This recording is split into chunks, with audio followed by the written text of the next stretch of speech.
उनसे रिश्ता नहीं, एक इंसान हूँ मैं फरिश्ता नहीं। जो फरिश्ता बने उनसे रिश्ता नहीं। कहो अच्छा या खराब मैं तो पीता हूँ, मिले जितनी शराब मैं तो पीता हूँ। कोई अपना अगर हो तो रोके मुझे, मैं गलत कर रहा हूँ तो टोके मुझे। कोई अपना अगर हो तो रोके मुझे, मैं गलत कर रहा हूँ तो टोके मुझे। किसे देना है हिसाब मैं तो पीता हूँ, मिले जितनी शराब मैं तो पीता हूँ। आखिरी पैगाम ज़हमत तमाम आपने दिल खुश कर दिया। शहर के लोग इतनी मोहब्बत से सुनते हैं खा पी करके देर रात। ये पहला जलसा सौ में एक नजर आ रहा है। मैं दुआ करता हूँ आपके लिए, आपके जवान बेटों के लिए, अल्लाह दीन दुनी रात चौगुनी तरक्की से आपके बेटों को मालामाल फरमाए। जमीन से लेकर के आसमान तक अल्लाह इस जलसे को कबूल फरमाए। आपके घर में कभी झगड़ा नहीं होगा। मैं कलकत्ता आकर इससे परेशान नहीं हूँ कि यहाँ का मुसलमान कैसे खाता है कैसे पीता है, मैं इससे परेशान नहीं हूँ। यहाँ का मुसलमान बहुत अच्छे तरीके से खा रहा है, कमा रहा है, कोई टेंशन की बात नहीं है। मैं परेशान इससे हूँ कि कहीं ये लोग घर के झगड़े में, मसलक के झगड़े में, जमीन के झगड़े में और रगड़े में पड़ करके अदालत की नजर हो जाएंगे, इनकी तरक्की तबाह तबाह ना हो जाए, मैं इससे परेशान। इस पैगाम को आपकी खिदमत में 3 मिनट में लेकर के आ रहा हूँ। जलसा घर में झगड़ा कैसे होता है, घर का झगड़ा कैसे खत्म होता है, इस नमूने को आपकी खिदमत में। झाड़ फूक करने वाले के पास आदमी आकर के बोलता है कि ताबीज दे दो, मेरा बेटा जेल में, ताकि छूट जाए। तो झाड़ फूक करने वाले ने पूछा कि तुम्हारा बेटा जेल किस जुर्म में गया? क्या किसी को ठोक दिया था गोली से? बताइए कि ताबीज का फायदा होगा। दूसरे नमूने को ध्यान से।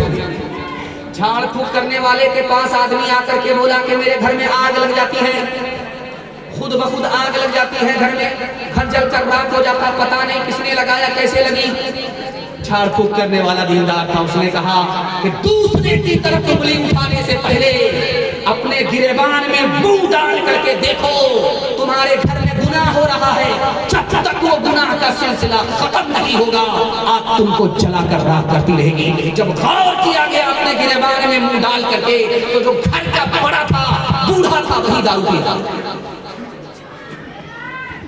अल्लाह के इल्म में इजाफा फरमाए, मेरे मुताला को ताज़ा फरमाए। जहां मुझे लेकर के आपको आना था वहां आप पहुंच गए। झाड़ फूक करने वाले के पास आदमी आकर के बोलता है मेरा कारोबार बड़ा अच्छा चल रहा है, पड़ोसी ने जादू कर दिया, मेरा कारोबार बैठ गया।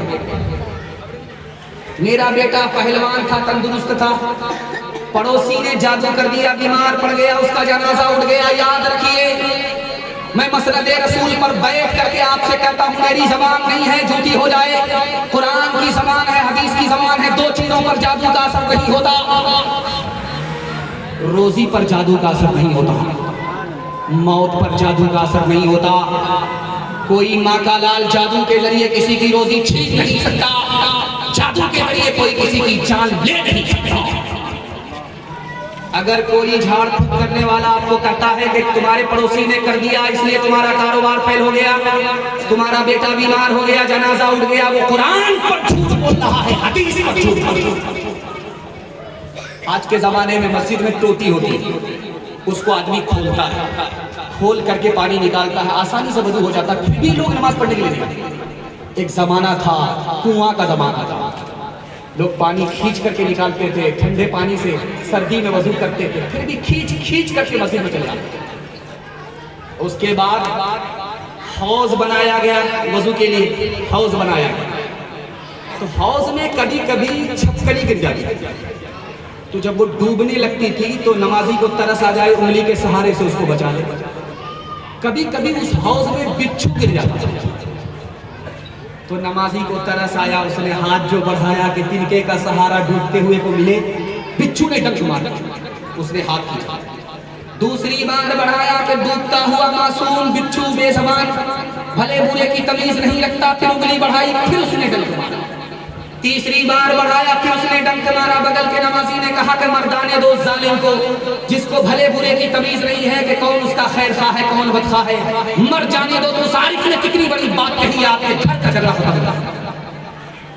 उसने कहा कि बिच्छू बुरा है, वो बुरा होकर के बुराई नहीं छोड़ता, मैं भला होकर के भलाई कैसे छोड़ सकता।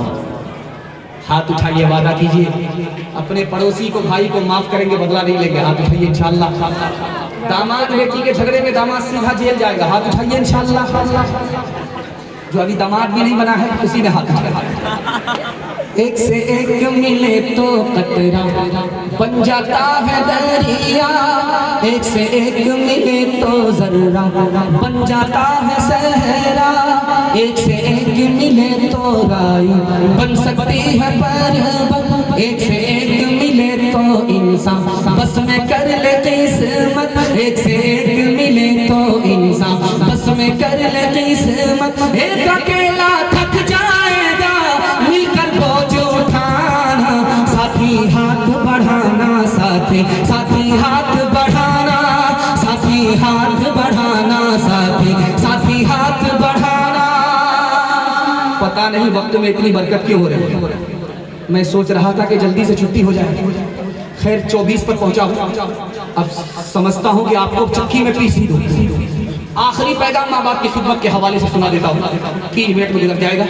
हाथ उठाइए, वादा कीजिए, सुनने के लिए तैयार हैं इंशाअल्लाह। माँ बाप को माँ बाप कहेंगे, सास ससुर को किबला काबा कहेंगे। हाथ उठाइए इंशाअल्लाह। हाँ देख रहा हूँ कि बराबर साथ दे। अच्छा, खुदा के नाफरमान से भी बड़ा नाफरमान माँ बाप का होता है। खुदा का नाफरमान, खुदा माफ किया अब नाफरमान नहीं रहा, और माँ बाप का नाफरमान, अगर माँ बाप ने माफ नहीं किया तो खुदा माफ नहीं करता। माँ बाप का नाफरमान खुदा के नाफरमान से बढ़ करके है। माँ बाप का और औलाद का फर्क 3 है, उसको दिखाता हूँ, पैगाम को खत्म करता हूँ। ध्यान से सुनिएगा, आप लोगों ने मेरा दिल खुश कर दिया। मैं दुआ करता हूँ माँ बाप की खिदमत के जरिए अल्लाह आपको जन्नत नसीब फरमाए। ध्यान से सुनिए, पहला फर्क, जब कोई औरत कुर्सी पर बैठे गाल पर हाथ रख ले, औरत है गाल पर हाथ रख करके बैठी है, समझ जाइए इसको बहुत बड़ा सदमा।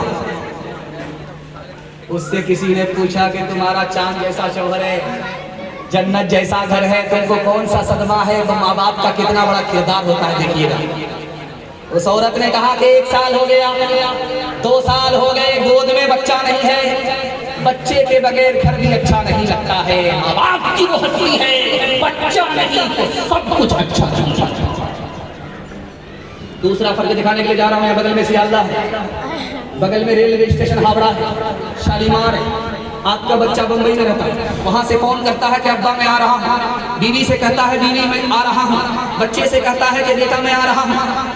वो बम्बई से चला और हावड़ा पहुँचते पहुँचते उसको सुबह हो गई। वो जब घर आता है तो माँ बाप का और औलाद का फर्क, बीवी का फर्क दिखाने के लिए जा रहा हूँ। जब वो घर आता है तो देखता है कि बीवी सो रही है, खर्राटा ले रही है, बच्चे सो रहे हैं, खर्राटा ले रहे हैं, और बूढ़े माँ बाप जाग करके अपने मुसाफिर का इंतजार कर रहे हैं। आप में बीवी में फर्क। तीसरा फर्क देखिएगा, आखिरी फर्क, कभी झगड़ा बेटे का माँ बाप से हो जाता है और कभी माँ बाप का झगड़ा बेटे से हो जाता है। माँ बाप का झगड़ा हो गया, बेटे का घर छोड़ करके माँ बाप निकल गए, शाम में भागे सुबह को लौट गए, सुबह को भागे शाम में लौट गए। बच्चों ने ताना मारा, जब भागना था तो वापस क्यों आए? तो जब आप सुनिए कि तुम्हारी मोहब्बत मेरी नफरत पर गालिब आ गई। सुभान अल्लाह। और जब बच्चे का झगड़ा माँ बाप से होता है तो घर छोड़ करके ऐसा भागता है, ऐसा भागता है कि जिंदगी भर के लिए ससुराल को पकड़ लेता, पलट करके माँ बाप का मुंह नहीं देखता। कब वापिस आता है जब माँ बाप का जनाजा उठता है, ओ बदनसीब अब तो सांप निकल गया, लकीर को खींच करके कुछ नहीं। हमारे माँ बाप हमको माफ कर देते थे। हाथ उठाइए, वादा कीजिए हम भी अपने माँ बाप को माफ करेंगे, बदला नहीं लेंगे। हाथ उठाइए इंशाअल्लाह। शादी से पहले माँ बाप को, शादी के बाद सास ससुर को कमा करके खिलाएंगे इंशाअल्लाह। रो रो के मांगती हूँ तेरे लिए दुआएं, मर जाऊं तेरे बदले लेकर तेरी बलाएं। जीवन मिटा के अपना जीवन तेरा बचा लूं, दिल में तुझे छुपा लूं। ओ मेरे लाला जा, तेरे लिए हूँ पागल, आखिर को माँ हूँ तेरी। जग में रहे तो जिंदा, उजड़े न गोद मेरी। एक बार अपने हाथों दूल्हा तुझे बना लूं, दिल में तुझे छुपा लूं। ओ मेरे लाला जा, ओ मेरे दिल के टुकड़े, ओ ममता के प्यारे, सुन ले के तेरी माँ है जिंदा तेरे सहारे। सुन ले के तेरी माँ है जिंदा तेरे सहारे। माँ से तू क्यों खफा है, आ मैं तुझे मना लूं, दिल में तुझे छुपा लूं। ओ मेरे लाला जा। जिंदगी भर के लिए जलसा कामयाब हो जाएगा। 3 वादे पर आप लोग खड़े हो जाइए, हाथ उठाइए, वादा कीजिए, अल्लाह के वादे करेंगे इंशाअल्लाह।